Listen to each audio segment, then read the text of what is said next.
8:15 a.m., my wife of 17 years, while serving me my life's disintegration, wore an unapologetic smile, the kind that suggests triumph.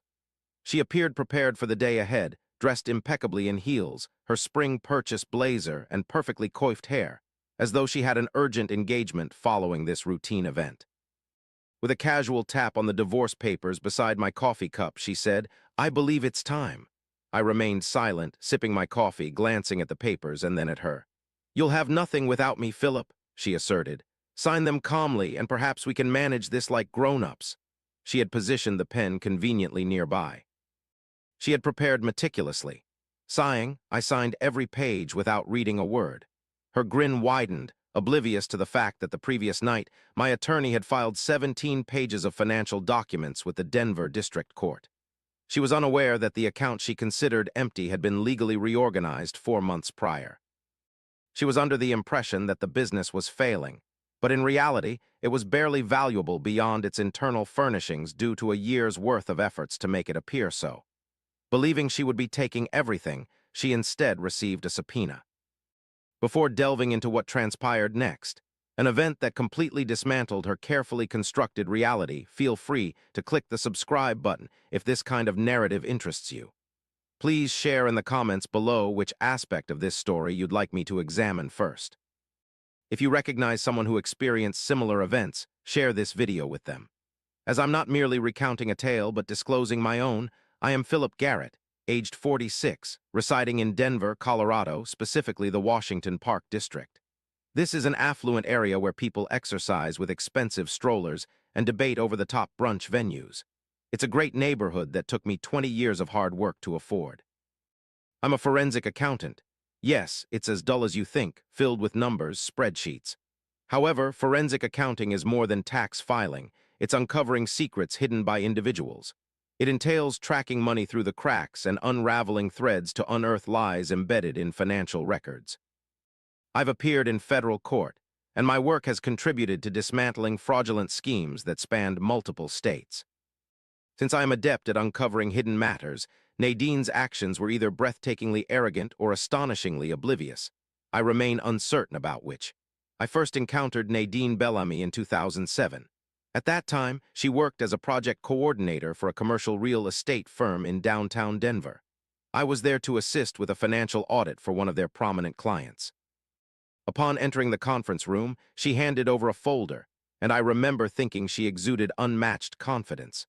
Not an arrogant type of confidence, but rather that of someone who feels secure in any situation they find themselves in. We were together for 2 years, during which we got married at a venue nestled at the edge of Rocky Mountain National Park in Estes Park, with 60 guests in attendance. Her mother shed tears throughout the ceremony while my father pulled me aside during the reception, put his hand on my shoulder, and told me she was beyond my class. He expressed this sentiment as if it were the highest praise he could bestow upon me. His words echoed mine. We both felt the same way. In the early years of our marriage, we crafted something authentic, or so I believed. It was more than just given or inherited. It resembled constructing a business or profession piece by meticulous piece. We remodeled a humble house in Platt Park initially, preceding the expansion to Washington Park. On weekends, we undertook much of the labor ourselves, Nadine adorning trims while I acquired an excessive understanding of subfloor repairs, knowledge that a forensic accountant might find superfluous. We hosted barbecues on a patio, scarcely accommodating a grill and 4 chairs. We forged bonds with our neighbors. We had strong convictions about snow shoveling etiquette. We were individuals building a life, and we both acknowledged this fact, and this realization held a comforting warmth that I struggle to articulate to someone who hasn't experienced it. After departing from the real estate company, Nadine transitioned into consulting, managing corporate events, and securing brand partnerships among other tasks. She excelled in this field, surpassing expectations. Her ability to make clients feel they were her sole focus, despite juggling multiple projects, was remarkable. Her travels took her to cities like Chicago, New York, San Francisco, and occasionally London. While I too traveled for work, it was less frequent. My profession in forensic accounting primarily kept me within the local area. Although fraud can occur anywhere, court proceedings tend to be localized. During our first decade of marriage, our relationship was stable and authentic. We purchased a house in Washington Park. The desirable brick home on the corner lot with the porch and the elm tree that transforms golden in October. Over time, we often discussed having children, but never fully decided, and eventually came to terms with the fact it wouldn't be part of our life plan. We were content with this choice, or so we believed.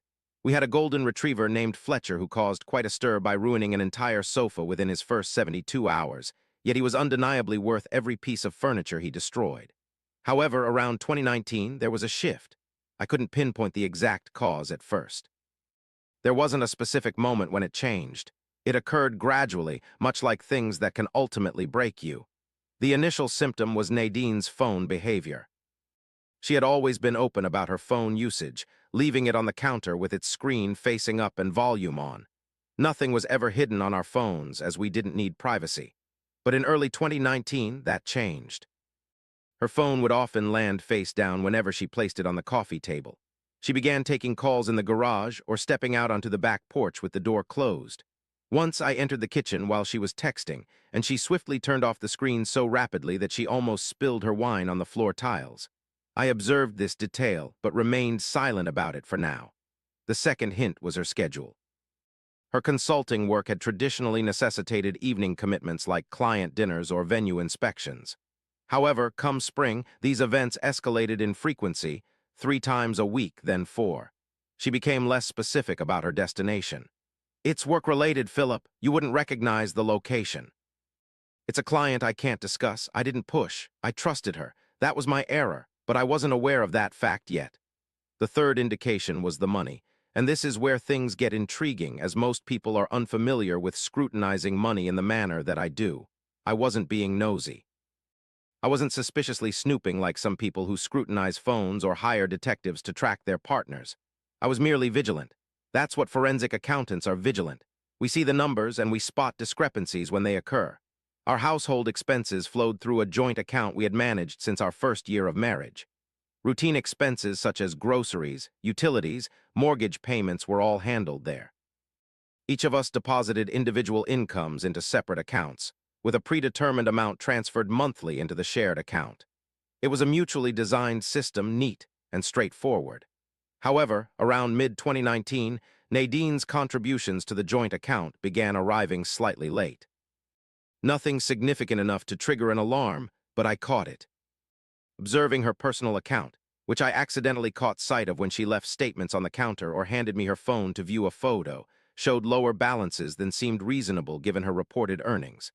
I remained silent and continued observing. The trip to Scottsdale was next, which Nadine mentioned in October 2019 as a client event for a hotel group launch. 4 days, nothing out of the ordinary, as she had attended similar events before. I had no reason to doubt it.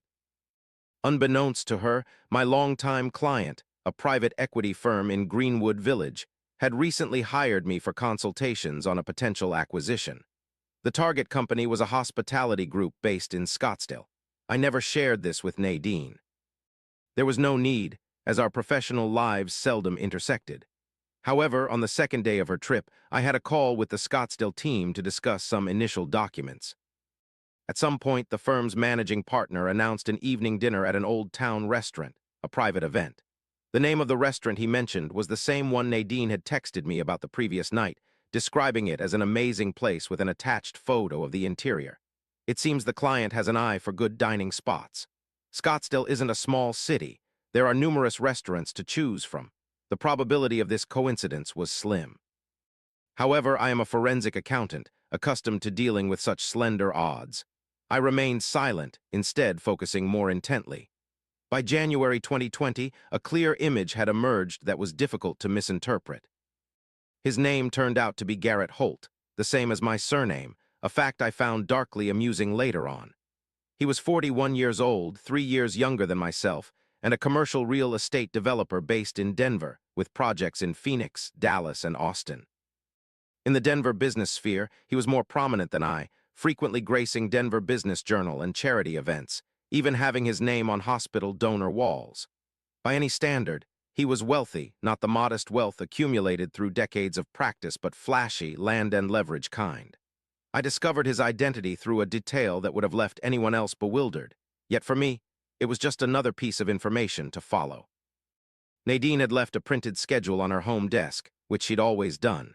In the margins, in her own handwriting, she had scribbled Garrett Holt's name and a suite number at the Four Seasons in Denver. The suite number corresponded with the hotel records when I checked through a third party. The name was confirmed to be Garrett Holt. I pondered this information for a considerable amount of time. I want to be straightforward about those weeks. They were not characterized by rage, but something more complex. It felt like being in a room where everything, including the furniture, had been moved without my knowledge in the dark. Everything was out of place, and it wasn't what I expected. Yet I hesitated to switch on the light as I already knew the chaos that awaited me. However, I eventually turned on the light. After all, that's just who I am. Let me clarify what I didn't do. I didn't confront Nadine, nor did I hire a private investigator, despite briefly considering it before realizing my own skills could be more beneficial. I didn't freeze our accounts or make any drastic moves indicating my knowledge. Instead, I contacted my attorney, Daniel Forsyth. He practices family law in Denver from an office on 17th Street downtown, just a few blocks away from the Capitol building. For over 2 decades, Daniel has been working in Denver, and he's not flashy or billboard famous. He's the type of attorney who wins cases because he already understands the situation before you finish explaining it to him. I shared all I knew and suspected with Daniel, who listened attentively. He questioned our financial structure, our businesses, and our properties. Afterwards, he reclined in his chair and advised, "Philip, I'll require approximately 90 days, and you must avoid any actions that might imply knowledge." 90 days passed. That night, I cooked dinner. Fletcher begged for leftovers. Nadine returned home and kissed me before commenting on the aroma. I served her a plate. I granted Daniel his 90 days. Here's what forensic accounting teaches. People's handling of money reveals their true convictions, not their professed ones or their carefully crafted narratives for friends, family, or future divorce lawyers. Based on our financial situation, Nadine seemed to believe she was invincible. The decades spent constructing our shared life provided her a robust barrier, impermeable to any intrusion. The home, investments, and business reputation I painstakingly amassed were indistinguishably hers as well. In her perspective, the one who departs holds the victory. However, she underestimated the reality that forensic accountants don't deal in tales. We work with facts. Over a span of 90 days, Daniel and I constructed an exhaustive factual record, one that, to be candid, ranks among the most comprehensive financial forensics projects I've encountered. And let me assure you, I've witnessed quite a few. The business was the focal point. I established Garrett Forensic Consulting 12 years prior. At the time of our union, Nadine held no stake in it. That was our agreement. Throughout our marriage, we maintained separate practices with clear documentation stating this in our initial agreement. However, over time, some business income appeared to intermingle with our marital finances due to Nadine's informal involvement in client events through my firm. She assisted with logistics for occasional dinners and retreats without any formal role. Also, she signed a few administrative documents during my travels. When the need arose, her attorney tried to assert that these interactions gave her an equal stake in the business. Daniel and I spent 90 days extensively showing that such arguments were invalid, demonstrating that Nadine's involvement was always limited to occasional administrative assistance, never ownership or equity. 3-year-old business valuation, initially indicating a robust figure, has been replaced with a newer one considering recent fluctuations in the Colorado forensic consulting market. The new figure, lawfully obtained and substantiated, is significantly lower but offers a different type of accuracy than the previous one. Obtaining an updated valuation isn't dishonest. Markets evolve, trends shift. If the current valuation better mirrors present circumstances instead of a 3-year-old document, it holds more relevance. Nadine's lawyer might dislike it, but disapproval doesn't equate to defeat. Allow me to discuss the house. The Washington Park house was undeniably co-owned.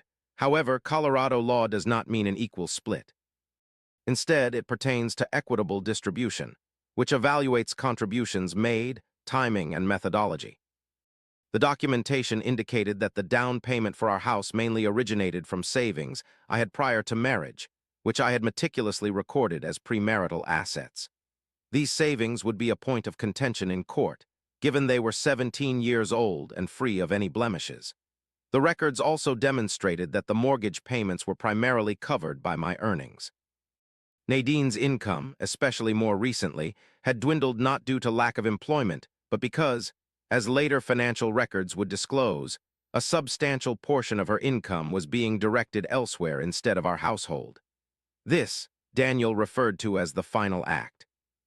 Over approximately 18 months, starting in early 2019, Nadine transferred a considerable amount of money from her individual accounts into a joint account she shared with Garrett Holt. Tracing this is challenging unless one knows where to search. She didn't transfer funds to him directly. Instead, she employed a complex process involving transfers to a personal savings account, withdrawals and subsequent deposits into an event planning LLC's business account that she had registered in Colorado during spring 2019.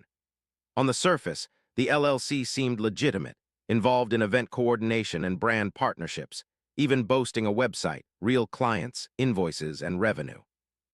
However, it also contained transactions that were directly linked to Garrett Holt's real estate development projects. These weren't listed as gifts, they were recorded as investments. By using marital funds, money accumulated during our marriage, which is considered a joint asset, she was, in essence, dissipating shared assets. This practice, known as dissipation of marital assets, holds significant weight in property division proceedings in Colorado.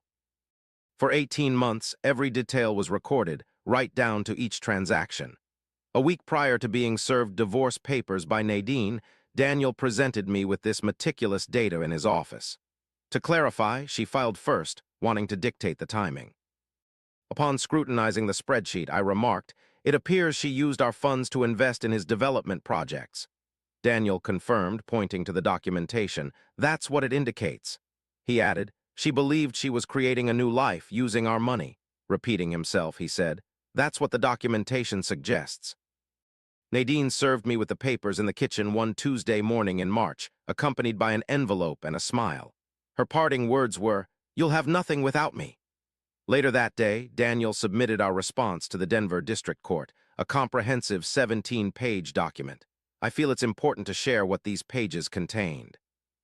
The documents included the valuation of the business, evidence of premarital assets used in the house purchase, Nadine's income and spending records from the past 2 years, the establishment and financial records of an LLC, the transaction history linking that LLC to Garrett Holt's development accounts, a 18-month record of asset depletion meticulously compiled and sourced for court use. Additionally, they contained a summary drafted by Daniel detailing our objective, not just equitable distribution, but reimbursement for the lost assets. This entailed a credit to my account for every dollar moved from our marital estate to Garrett Holt's business. Upon receiving the filing, Daniel later told me, there was a nearly 15-second silence on the phone. He then said, "We'll need some time to review this." In Nadine's intended outcome, with my silent consent and the court dividing assets fairly, the house she anticipated getting was worth roughly $900,000 in the current Denver market, awarding her approximately $400,000 to $500,000 in equity. However, the final decision, following 7 months of hearings and 3 mediation sessions, differed significantly. The premarital asset documentation diminished her claim on the house's equity. The marital assets dissipation, including the transfers and investments in Garrett Holt's ventures, were reimbursed to my share. Unfortunately, it was discovered that Nadine's investment in his LLC had not proven profitable. In Phoenix, several of Holt's ventures faltered, causing her investments to diminish in value. She resorted to drawing funds from our marriage to support her boyfriend's struggling real estate endeavors. Eventually, the court required her to account for every penny. By the time the divorce was finalized, her post-divorce wealth barely resembled her initial expectations. The serene expression she wore in the kitchen on that Tuesday morning had vanished. Daniel wasn't present to witness its replacement, but he described her attorney's countenance during the last mediation session as a man observing a chess match where he never comprehended the board. Let me share with you the most unexpected revelation. It wasn't the legal verdict. As a forensic accountant, I anticipated the likely outcome after Daniel and I constructed our case. Although not with absolute certainty, since courts can be unpredictable, I want to stress that point. What astounded me was Garrett Holt. Approximately 2 months into the case, Nadine's lawyer contacted Daniel with an offer. Nadine was open to accepting a lower settlement, they mentioned. She wanted to resolve this matter swiftly. The implication was that she had to, as the expense of prolonged legal action was becoming troublesome for her. Daniel discovered through the discovery phase that Garrett Holt had terminated their relationship. This wasn't solely due to the divorce proceedings, but because the financial examination triggered by our lawsuit seemed to have caused issues unrelated to Nadine and me for Holt.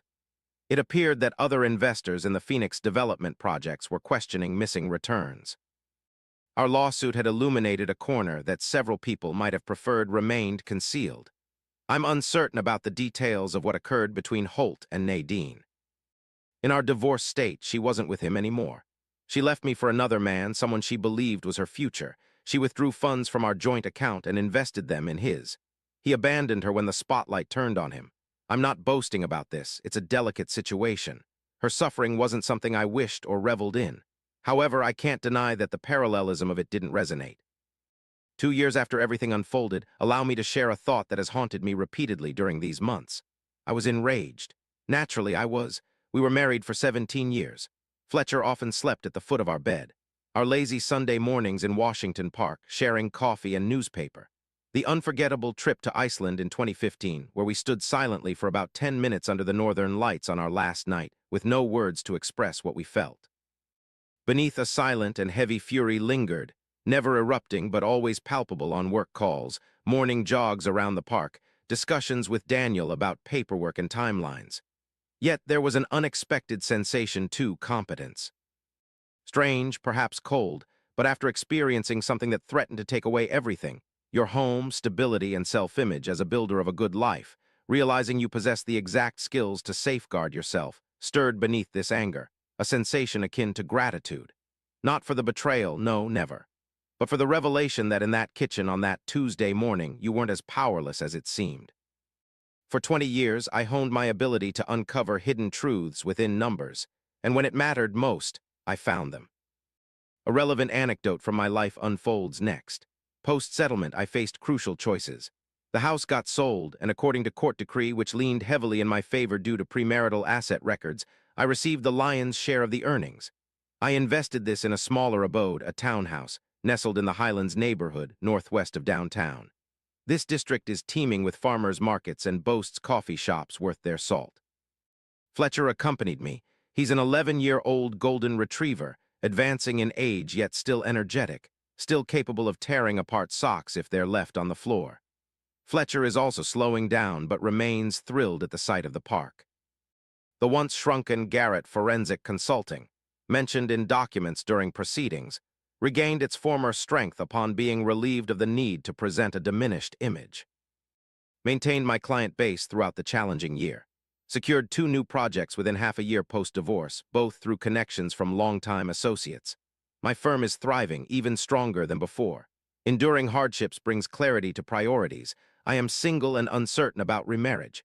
However, I've reconstructed a life that feels authentically mine, which sometimes surprises me.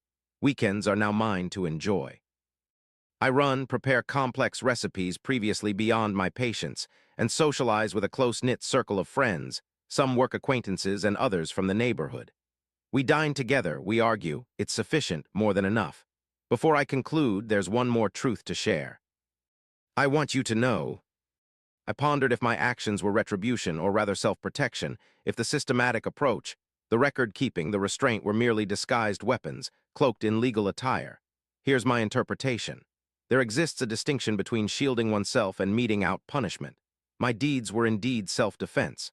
All that Daniel and I amassed was geared towards achieving a just result. A fair result for me, specifically, because without the evidence, the outcome would not have been equitable.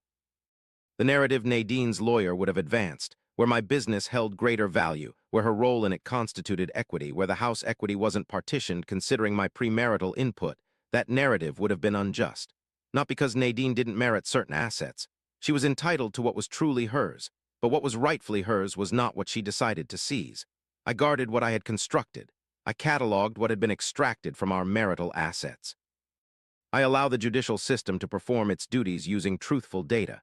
If this procedure also leads to repercussions for actions taken, that's not vengeance. That's responsibility, and responsibility is distinct from cruelty. When asked what I would advise someone in the early stages of a similar experience, someone who has begun to notice subtle signs, I would tell them the following. Do not act rashly. I understand it may sound callous. I comprehend that at the time, the urge is to challenge, to demand, to force a discussion that will either validate your suspicions or dispel them. However, initiating confrontation at this stage reveals both what you know and what you don't know.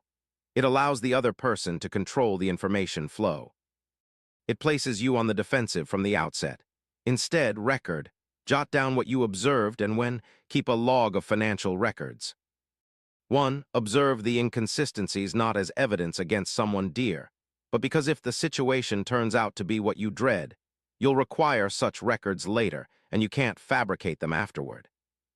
2. Secure a competent lawyer prior to any legal action.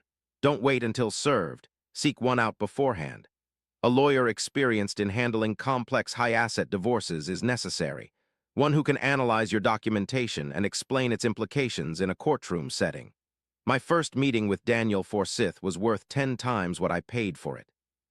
3. Prioritize self-care during this ordeal. This might seem evident, but it's more challenging than it appears. The legal apparatus of a divorce functions slowly, and you spend your entire life within its grinding gears.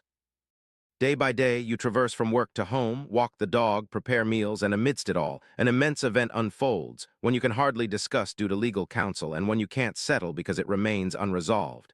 You must discover means to carry on as your creation disintegrates piece by piece. I escaped. That's what sustained me. Every morning near Washington Park, covering 6 miles. Regardless of the case developments, whatever Daniel shared the previous day, or thoughts that kept me awake at night, for 45 minutes each morning, I was merely a man circumnavigating a park. That sufficed. There's a time during the divorce proceedings I occasionally revisit.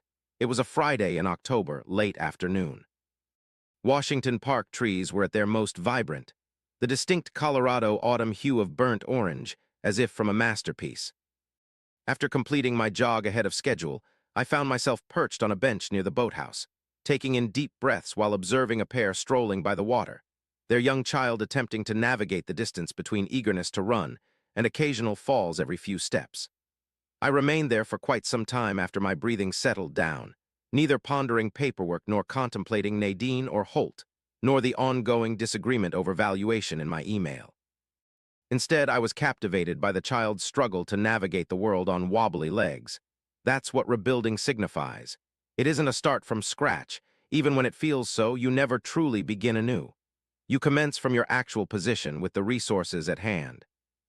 In my case, that was a set of skills honed over 20 years, a disciplined mind, and a lawyer adept in its application. A canine companion who cared little about these matters as long as I returned home. One works with what one possesses, one records whatever can be recorded. You allow the process to perform as intended, then head home to feed the dog, gradually learning to tread more evenly. Since the proceedings concluded, Nadine and I haven't spoken. This isn't necessarily hostility, it's simply the culmination of a lengthy separation. There's nothing left to discuss that wouldn't be better kept silent.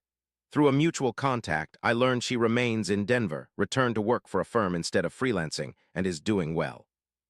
This information aligns with my expectations and brings me genuine relief. I harbor no ill will toward her actions or their cost. 17 years stand as 17 years. The Northern Lights remain the Northern Lights. Certain truths don't lose their validity just because what followed was fractured. What I understand is that the life I now live belongs to me entirely. The Highlands townhouse, with Fletcher dozing in a beam of late afternoon sunshine. In the law firm, untangling intricate financial knots for clients and experiencing the gratification of revealing the truth hidden within complexity. Friday nights spent crafting intricate meals while listening to long-avoided music, rarely disturbed by calls unless crucial. She claimed I had nothing without her.